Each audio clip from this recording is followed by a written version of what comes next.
Oh, the recording. Oh, there we go. The recording session is now in progress, so that's great. At the end of the session, we'll have an opportunity to convert the recording to a YouTube channel, and we will be able to send that out to everyone on the mail out list, because I know we've heard from quite a few people who unfortunately couldn't join us at this time. So the recording will be available, and we'll send that out to folks, as well as I can include a PDF of the slides if you wish. So as I mentioned, here at the Initial Teacher Education Program at the Faculty of Ed at Western, our candidates have multiple opportunities to engage in experiential learning. One of those, or some of those opportunities, are called practicum placements, and some of the other opportunities are alternative field experiences, also known as AFE. My colleague Jaren is the coordinator of AFE, and unfortunately she couldn't be here today, but I'll have a chance to speak to you about that component as well too. We actually also have a third component that kind of falls under experiential learning in the program, and it's referred to as transition to professional practice, otherwise known as T2P. And T2P includes a variety of workshops, presentations, professional development sessions. So not formal courses, but definitely really important experiential learning opportunities. So you'll hear about that too when you enter the program. But those three components, practicum, AFE, and T2P, comprise the practical and experiential part of the program. And then, of course, there's all of the instructional work that goes along with it. But we won't be talking at all today about the instructional courses. That's for another time. This session is going to focus only on the practical components. So one thing you'll have to get used to if you've been out of education for a while is the fact that we speak in lots of acronyms and short forms. So as mentioned, alternative field experiences will be referred to throughout your time with us as AFE, and transition to professional practice is also referred to throughout your time with us as T2P. So just so you know what we're talking about when we refer to those things. So I'll begin by just introducing you in a very general and broad way to practicum and what you can expect through your practicum experiences. Candidates in the program get to select the school board of choice where they wish to have their practicum placement experiences happen. Once you are officially entered into our database, and you're not there yet, it happens after June 1st, when something happens that's called matriculation. But once you're officially in our internal system here, you will also then become part of another system called In Place, which is our data management program. And In Place is where we put all of our placement and practicum and AFE information. So once you have access to In Place, and that will happen, as I said, in June, so you can look for more information to come at that time, you'll be able to select school boards of choice, okay? So you can't pick schools, you can't pick teachers, but you get to select what school boards you wish to have a practicum placement in.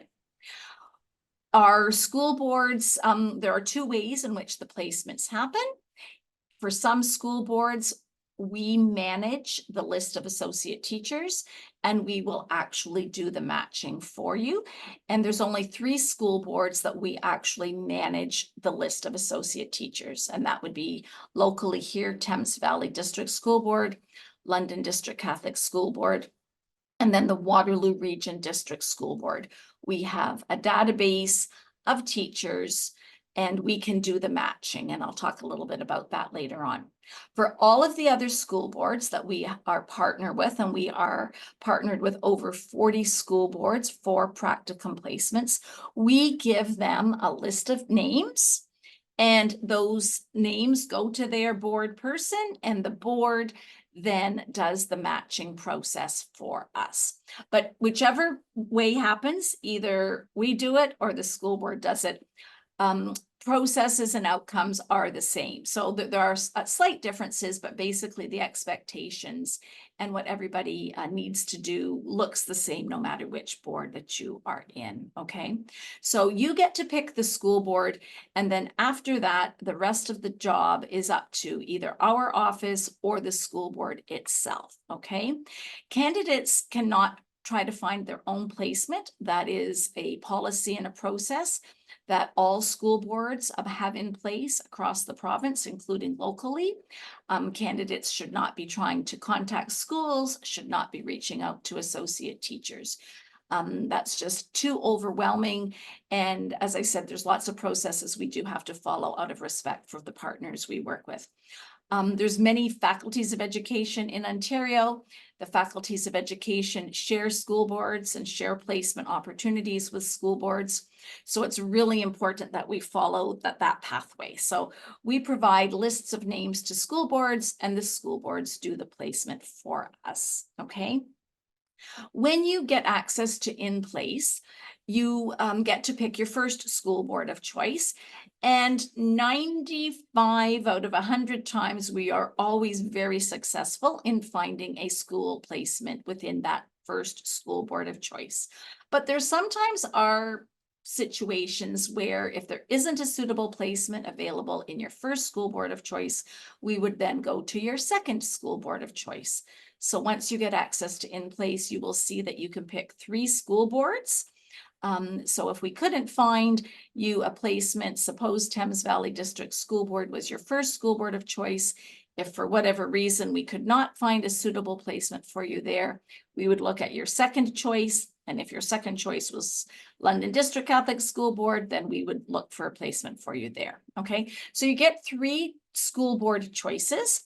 But keep in mind, we're only looking at 1 school board at a time. We don't put people on 3 lists. You're on 1 list only. If for some reason that doesn't work, then we'll put you on a second list. So we go 1 at a time. So just keep that in mind too.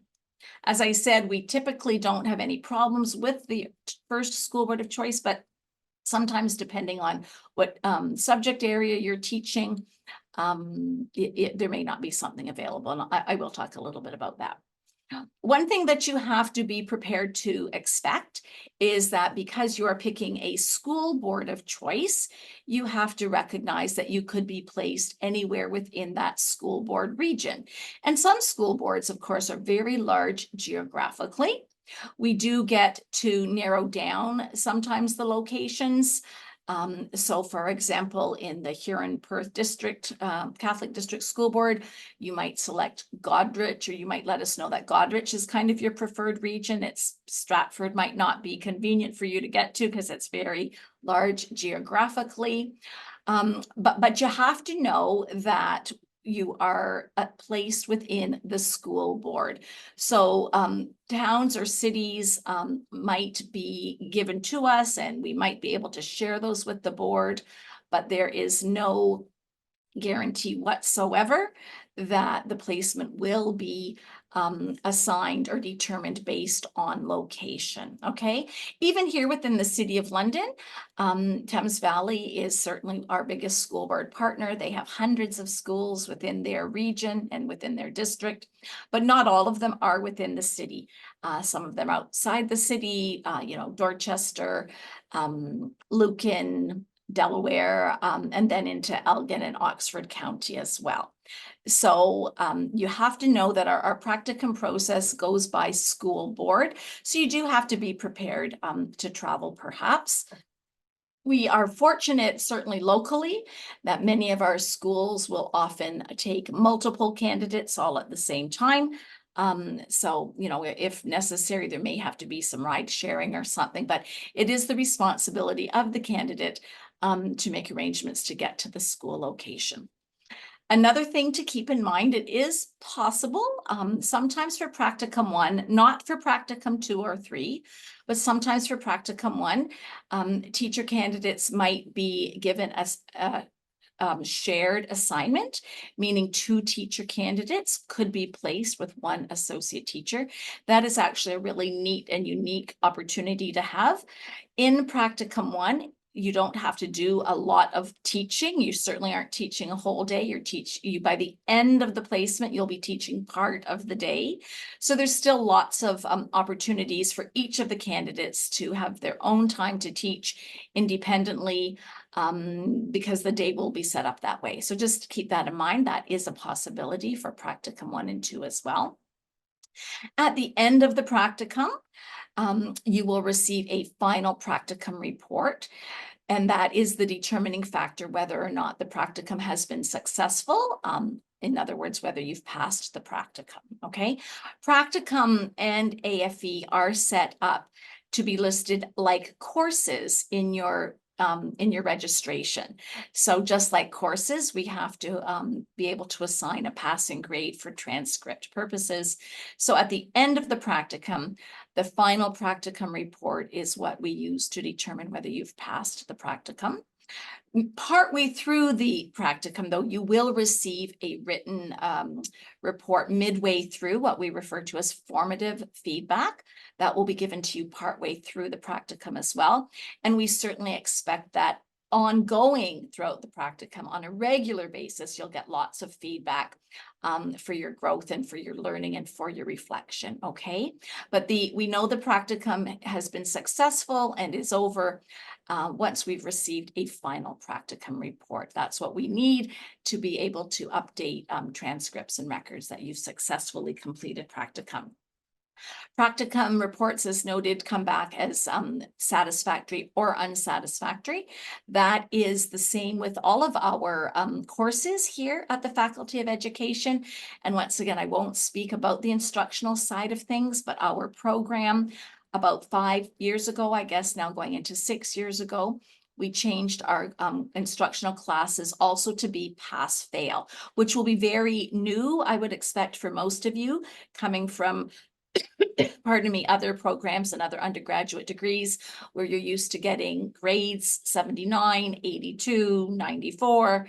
Our program here is pass-fail for all of the courses here. And you'll get lots of information about that at another time. But just so you know that the practicum and the courses are all graded on a pass-fail basis based on very clear criteria that is set out and shared with the candidates. Okay. One thing to be very aware of for OCT, or Ontario College of Teachers, is that they oversee and regulate all the practicum processes for all the faculties of education throughout Ontario. Every faculty of education has to go through an accreditation process every 7 years or so. And we just completed ours just this past spring, like just a few months ago. And we're waiting to get the final results from the College of Teachers that we've met the accreditation requirements. So the College of Teachers is the governing body for education in the province of Ontario. They review every faculty of education program. And I mean, they review it with a fine-tooth comb. They looked at every course we offer, every syllabus. They looked at all of our practicum requirements, our AFE requirements, to make sure that we are in line with what the legislation requires initial teacher education to be in the province. So practicum is regulated by the OCT, and it's our job at the faculty to ensure that we give you practicum placements that meet OCT requirements. So one of the OCT requirements is that you must have practicum placements within your teaching divisions. You have been admitted into the program to be a primary junior candidate, or a junior intermediate candidate, or an intermediate senior candidate. And so it is our responsibility to make sure that your practice teaching happens in the teaching division to which you've been enrolled, okay? So if you're in primary junior, that means you will get teaching experiences between kindergarten and up to grade 6. We have within primary junior some of our candidates, and many of you hopefully are here tonight, who will be in the French, what we call the French pathway of primary junior, FPJ, which means French primary junior. So we will work to see that you get French primary junior classroom experience, okay? Junior intermediate, means you will be qualified at the end of the program to teach between grades 4 and grade 10. That includes all of the junior grades, 4, 5, and 6. And the intermediate grades are grades 7, 8, 9, and 10. Okay, so we will work to give our junior intermediate candidates experience in classrooms from grades 4 to 10. Our junior intermediate candidates also have a teachable subject, music, French, or religious studies. So we'll see that we can give you an experience within that too. But you'll also just get regular classroom teaching, just a regular grade 6 classroom perhaps without music, because you will be qualified at the end of the program to teach any grade 4 to 8 regular classroom or intermediate with the subject specialty. And then again, if you've been enrolled in our intermediate senior stream or program, that means you will at the end of the program be qualified to teach in Ontario from grades 7 to 12. So that means grades 7 and 8, it would be a regular homeroom classroom where you could teach any subject within a grade 7, 8 classroom. Or in secondary, you will be qualified to teach any 2 teaching subjects. So it might be history and English, it might be biology and geography, whatever you've been enrolled into the program.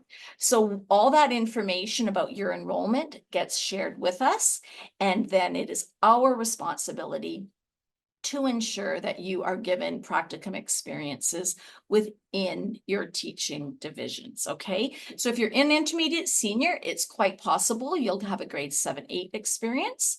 And then you'll absolutely have a secondary experience because we have to give you senior opportunities as well too, okay? So we have to follow the OCT guidelines with our practicum placements, as do all of the school boards. When we reach out to school boards, we let them know what stream people are in. If they're primary junior, we let them know if they've had primary, then we'll let them know that now they need junior for the next placement, so that by the end of the program, all practicum requirements as outlined by OCT have been met, okay? Another area of interest that you will hear more about, and I won't go into it now, is the area of specialty. So when you're enrolled in our program, you'll also be part of a specialty area. That is not required for practicum, but it is something that you'll want to keep in mind when we talk about AFE, okay? So you'll see that there's, different pathways that lead to successful completion of the program, but there are some differences across things. So that is just one thing to be aware of, that our OCT does regulate practicum, and we in turn must ensure that our candidates meet the OCT practicum requirements.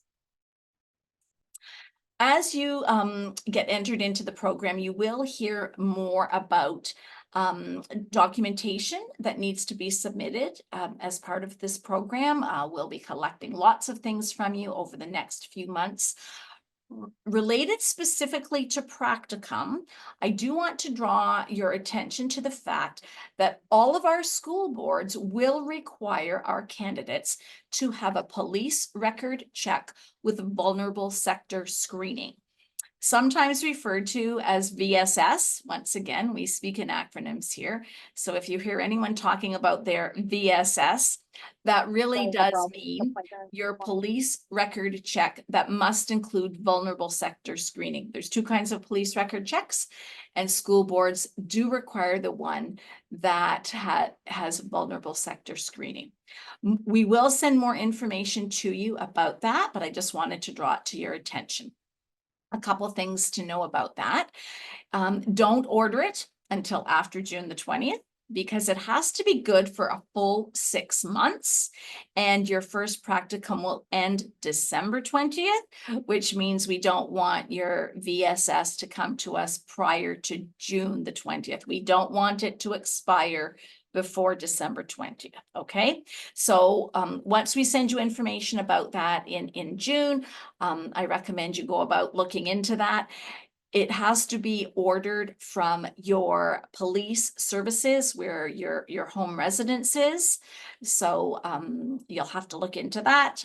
They're all different. I can't comment on what the different police services require, but that is your responsibility coming into this professional program to order the proper VSS.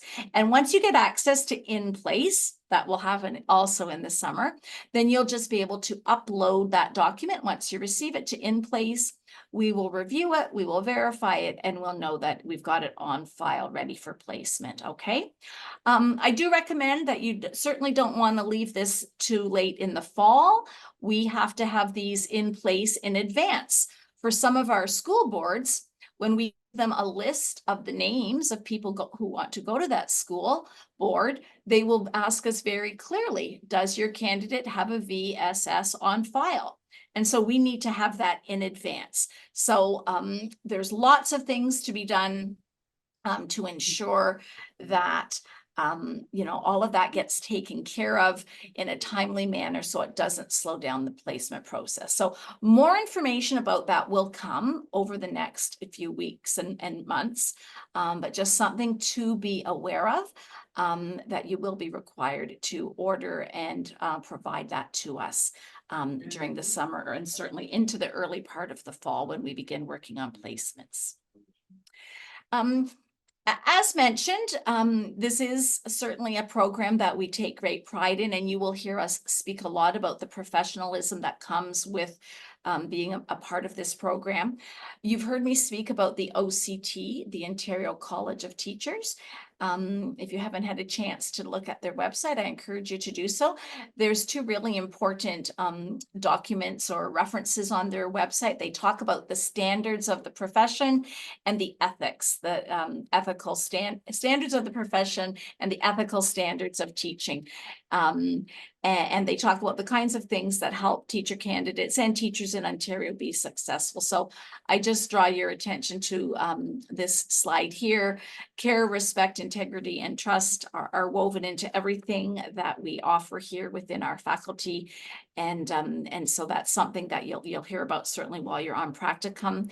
You do need to be aware that practicum is really like a full-time job. When you are on practicum, it is a full-time commitment to being in the schools on time, on duty, and doing things after hours to prepare for the next day when you return. So that is just something for you to keep in mind as you're planning ahead to next year. We know that lives are busy, people have families. For some of you, this may be a second entry program. Some of you may have young children. Some of you may have job commitments and requirements. But you do need to be very aware that our program is a very busy program. The instructional courses are very busy and will require a lot of commitment and professional responsibility. And same when you're on practicum. We do encourage people to make sure that when they are on practicum, they have set up conditions for practicum success. I have seen, I'll be honest with you, I've seen candidates trying to work a really heavy workload, in a part-time job while on practicum. And we certainly recognize that, rent is high, gas and groceries are high. I also, I'm paying for those like you are every day. But the time commitment required for a practicum is really important. So just as you look ahead to next year and our calendar, please do your best to set your conditions for success, okay?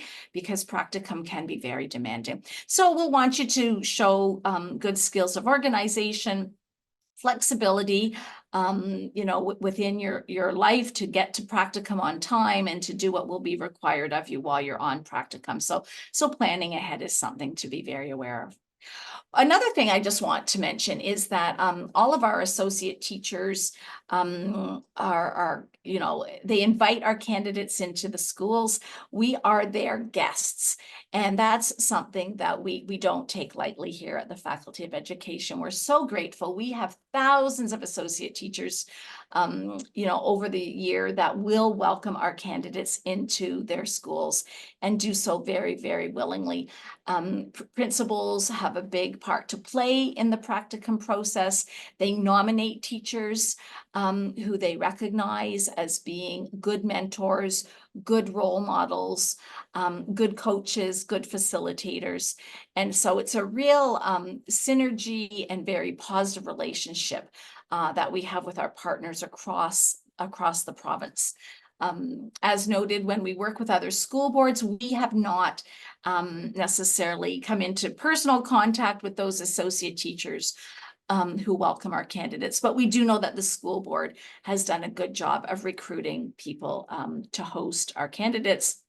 And locally, we do work closely with our school partners, our principals here in Thames Valley and London District Catholic and Waterloo, to ensure that they're nominating and recommending associate teachers who want to welcome our candidates into their classrooms. So over the course of your time here, you will be given incremental opportunities to increase teaching practice. So progressively over time, you'll be expected to do a little bit more teaching each time you go out on placement in order to practice and develop and refine what it is you need to know, to do, to master. And it's not that we expect you to have it all mastered by the end of practicum 1 or 2 or even 3. Teaching, as you'll find, is a continuous process of being a lifelong learner and always adapting and adjusting to the students that are in your care each and every year. But you'll have 3 practicum placements over the course of the time frame that you're with us to develop and incrementally increase your teaching time. So by the end of the final practicum, we will expect candidates to be teaching a full day, but we certainly won't expect that in practicum 1. You'll have lots of time in practicum 1 to still observe and, try things out and just gradually grow into that. All of the expectations for practicum are outlined in our handbook, and we do have a current version that we're updating just to reflect the new program that's beginning in September.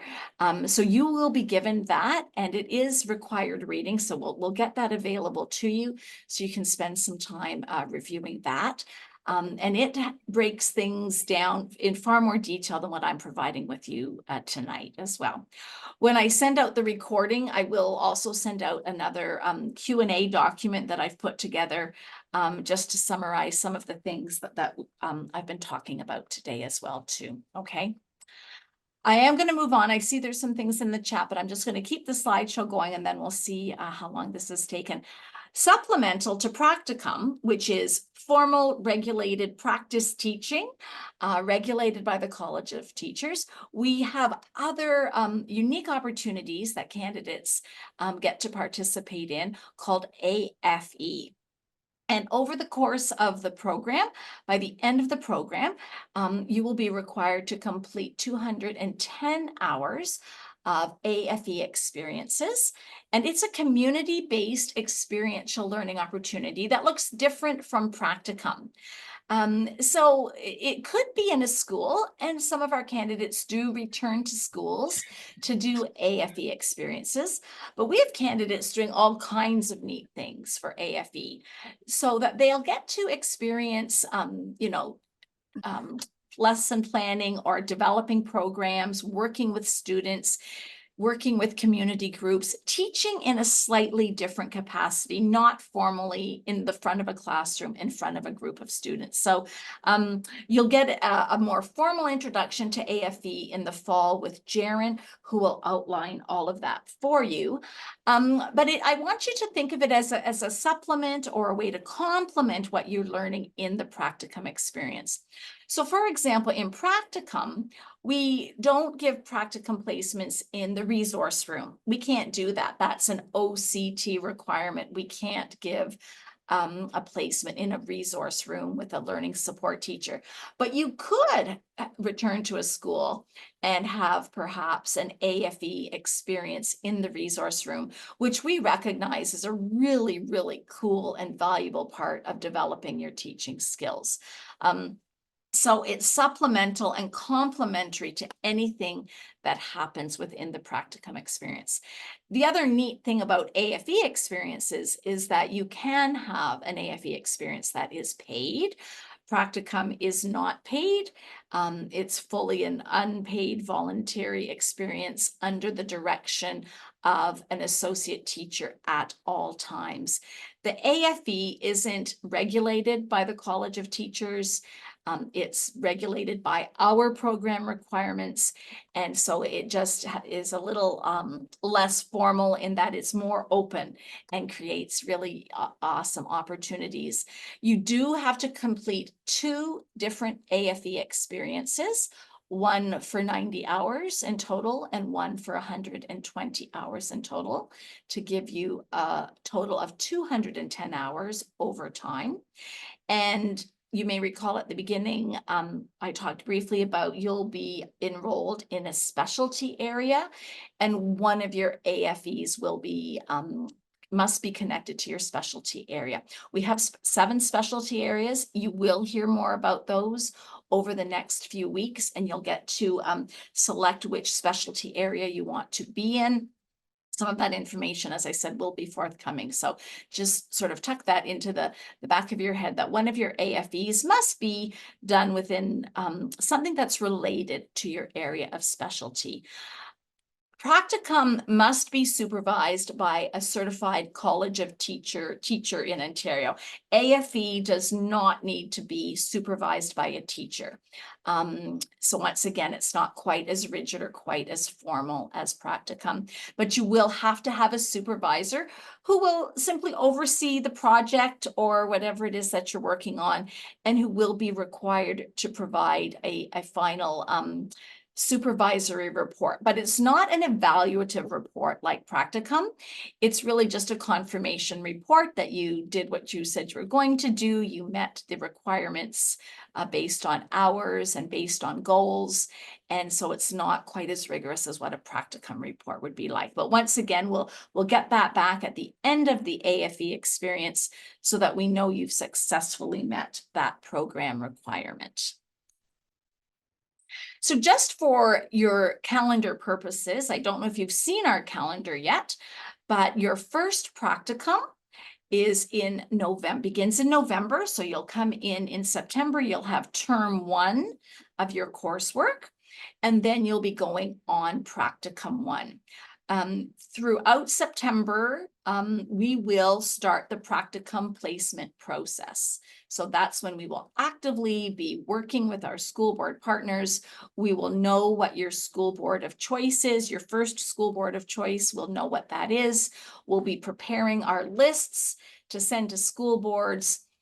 We have to send those far in advance of November 11th, because as I said, our school board partners work with faculties of education from across the province. All of our faculties of education have different calendars and different timeframes. So we want to get that information to our school board partners as soon as we can in September, certainly no later than the end of September, and we'll be working on them actively right from the beginning of the school year to make those requests to our partners, because it does take time for them to review our requests and find suitable matches. So your first practicum 1, is scheduled from November 11th to December 20th. It is 6 weeks for a total of 30 days. I don't think there's any holidays in that. It goes right up until the Christmas break. So please keep that in mind. Practicum, like our coursework, is mandatory attendance. We don't have flexibility in having makeup time. So it is really important that you are in attendance at practicum. Of course, we know illness and things can develop during practicum, and our program exceeds the OCT requirement for practicum days. The College of Teachers wants all teacher candidates across the province to have a minimum of 80 practicum days. We have, I believe it looks like 89 practicum days within our program.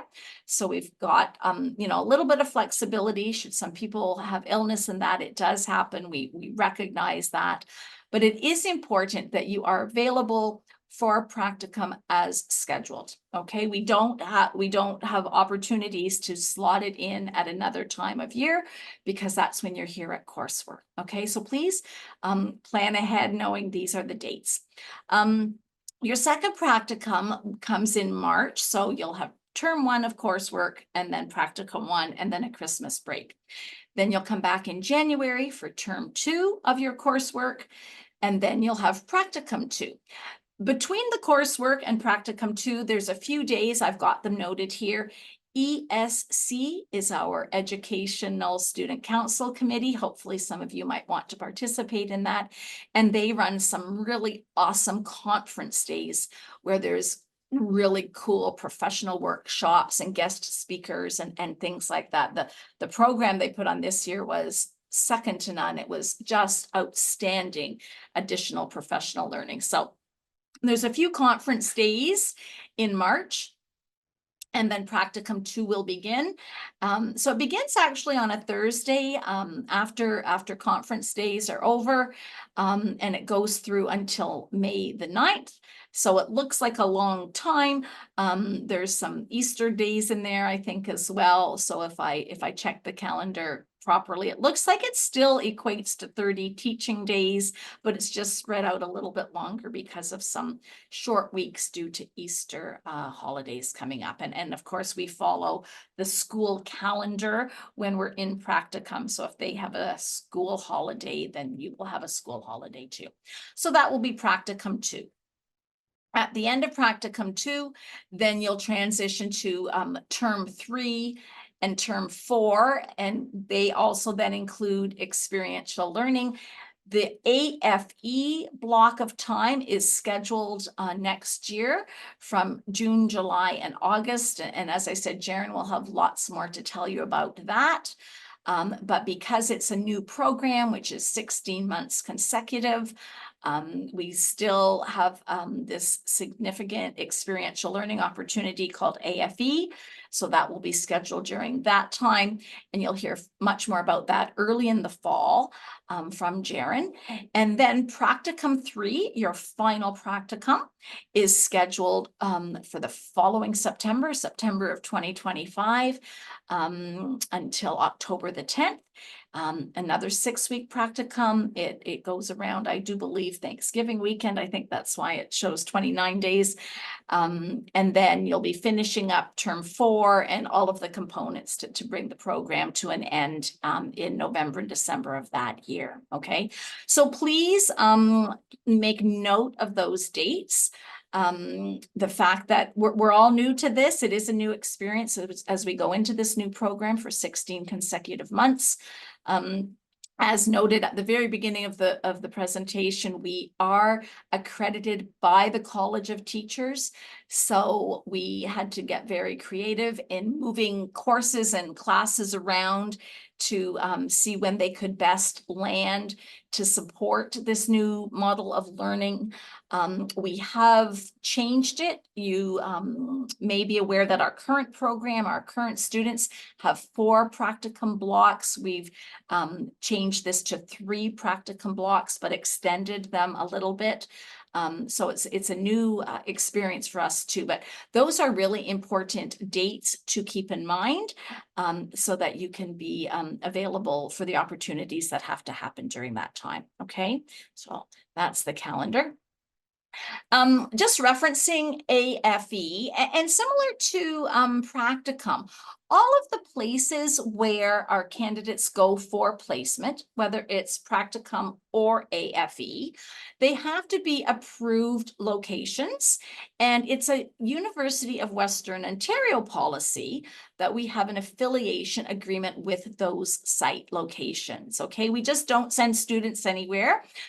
This is a policy by Western itself. We have to have affiliation agreements in place with all of our school boards. And then as a result, we will have to have affiliation agreements in place with any sites that you might want to have an AFE at. So if, for example, the summer of 2025, you want to do an AFE perhaps at a camp where you're doing some camp work, we would have to have an affiliation agreement with that organization if it's a voluntary organization. One thing to keep, if it's a paid AFE, we don't need the agreement in place. But if you're doing a volunteer work, perhaps at a children's museum next summer, we would have to make sure we have an affiliation agreement in place. So just tuck that into the back of your head again. You'll hear much, much more about this in the fall when Jaren is here, and she'll go over it with you very, very thoroughly. But just, you know, keep this in mind, because you may start to think about some opportunities down the road. And if there is an organization you do want to do an AFE with, of course, we do want to make sure that we can support that if it needs an agreement in place. So once again, planning ahead will be really important for your entry into this program. As I said, if it's a paid AFE, we don't need the agreement, and we will be able to give you ideas of where some AFE opportunities can happen. Agencies reach out to us all the time saying, we'd like candidates to come and do some work for us. You know, volunteer at the Learning Disabilities Association or volunteer at Child Can or something like that. And those make great AFE opportunities. Additionally, we encourage our candidates to find and source their own AFE experiences. And so you're encouraged to do that. You can't do that for practicum. Remember, it's completely controlled and regulated and monitored by our school boards. Candidates cannot find their own practicum placement, but you can find an AFE experience that might be of interest to you. Okay, so there will be some choice involved in that. And you can see here that we do offer some international AFE experiences. This year, we've got some candidates going to Costa Rica to a school in Costa Rica in June. Obviously, there's some expense to the candidate to do that, but that's something that we're very happy and pleased to offer. And I do believe it says here, Jaren says we've got some candidates who are planning to go to France this August. They're in the French program. They will be doing some French AFE related experiential learning as well. So there's lots of opportunities for AFE. And here are just some examples that Jaren wanted you to see the kinds of things you can think about. So going back into schools to work in libraries or to work with the learning support teacher or the special education teacher. Certainly any kind of educational site, so daycares, YMCA has all kinds of programs and camps. We've got some candidates this year working for the City of London. There's some neat opportunities. I know that the City of London wants to partner with us. Camp counselors across Ontario, tutoring agencies will work for AFE as well, museums, libraries, childcare. We sometimes have AFE opportunities even within our teacher ed office where we have some volunteer work that we need our candidates to participate in. So there's lots and lots of unique experiences to be had. I will mention that you can't start AFE now. You're not officially in the program. And you can't start AFE until you've had an opportunity to sit through an AFE learning session with Jaren, okay? We have had people sometimes say, oh, I'm doing something the summer before I start the program. Would that count? And no, unfortunately, that will not count for AFE. I will suggest it's wonderful, valuable learning experience and will certainly bolster your resume for the future, but you can't do AFE until you've had a session with Jaren and she'll outline all of the opportunities available to you, okay? So I mentioned before about In Place, and that is our management program. So once you're in place and once the AFE opportunities are available to you, that's where you'll see it's like a job board. So you could find some there that might work with you. Or if you find your own opportunity, we still have to put it in place because that's our tracking system. So you'll find out more about that too, but it's just where we store and house all of the information for practicum placements as well as AFE. As I mentioned before, at the end of the AFE, your supervisor does have to submit a report just to verify that you've completed it, and you will be required to submit a self-evaluation report, just reflecting on whether you've met your learning goals and outcomes. So it's not a really onerous report, but you do have to show some thoughtful reflection on the value of that AFE learning experience that you had, okay?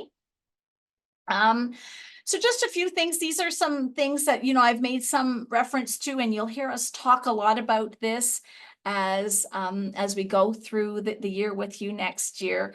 We really take great pride in our program here at Western, and we're really thankful that you have chosen to come to Western. We're confident you'll really enjoy the learning that's awaiting you. It's a program that will keep you busy. You do need to be able to, manage your time and all the juggling competing interests in your life, because it will keep you busy. But I throw this list of words up here just once for you to reflect on ever so slightly as I review practicum reports that come in from associate teachers. These are the kinds of qualities and traits that they recognize as really being evident in candidates who are really successful in their teaching experiences. So hopefully these are characteristics and qualities that you bring to the program. And if so, I know they'll serve you really well, because these are words that I haven't really put together. I've grabbed them from teacher candidate or from associate teacher reports over time, the kinds of characteristics and traits that will help people be successful in practicum and AFE for that matter too. So just to recap a few things, this recording will be transferred into some kind of a YouTube channel. That will take a few days for that to happen, and we can send that out. When we send that out, I can include a PDF copy of the slide deck for your information if you want that. And as well, I do have just a brief FAQ that also summarizes a little bit about what was discussed tonight. Then come June sometime, you will receive more detailed information from us about practicum expectations. And we really need to wait to get you matriculated by Western so we can get you into our data management system. And at that point in time, then we can begin the process of introducing you to some of the document requirements that we'll need. You'll have an opportunity at that point to select your school board. We'll start working on those, as I said, come fall, very early. We are currently working on our placements for September for our year 2 candidates. So we're spending time on those now, but once we've got those in place, we immediately switch gears to begin looking at practicum opportunities for our incoming cohort of candidates. And while November seems a far way off, it's a little more than 6 months from now. It is a process that we have to initiate, as early in the fall as we can, just to make sure that there are candidate opportunities across the province for you. So